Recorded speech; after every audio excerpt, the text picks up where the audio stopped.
Hello everyone, আসসালামু আলাইকুম। কেমন আছেন সবাই? আলহামদুলিল্লাহ আমি ভালো আছি।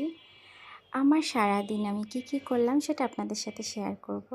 ভালো লাগলে শেয়ার করে দিবেন। সো এই যে আমি আমার রান্না শুরু করলাম। চিকেন রান্না করেছিলাম, কারণ আমার মেয়ে স্কুল থেকে এসে তার চিকেন না হলে তাকে ভাত খাওয়াটা খুব মুশকিল হয়ে যায়। বাচ্চারা কেন জানি চিকেনটাই বেশি পছন্দ করে।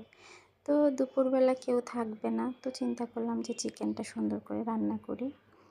আর বাচ্চাদের পছন্দ যেহেতু এটা করতেই হবে। দেন এই যে আমি কিভাবে রান্না করলাম সেটা দেখতে পেলেন। এরপরে রেডি হয়ে যাচ্ছিলাম মেয়ের কাছে। তো একটু ক্যামেরায় ভিডিও করে নিলাম। এই যে আমি রিক্সা করে আমার বড় মেয়েকে নিয়ে যাচ্ছিলাম। তো অনেক জ্যাম ছিল, তারপর আমরা স্কুলে পৌঁছালাম। দেন এই যে মামার দোকানের ফুচকা না খেলে তো আর ভাল লাগবে না। তো টুকুগুড়িও চলে আসছে, তাকে নিয়ে আমরা সবাই মিলে ফুচকা খেলাম। আমাদের ছোট একটা পার্টি হলো, ফুচকা পার্টি।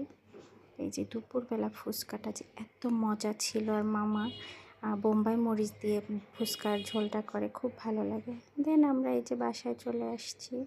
বাসায় আসার পরে টুকুগুড়ির ক্ষুধা লেগে গেছে। দেন আমি খাবার রেডি করলাম। দুপুরে কেউ নেই, আমরা মা মেয়েরা।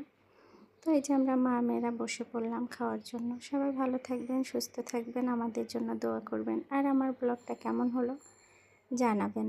আল্লাহ হাফেজ।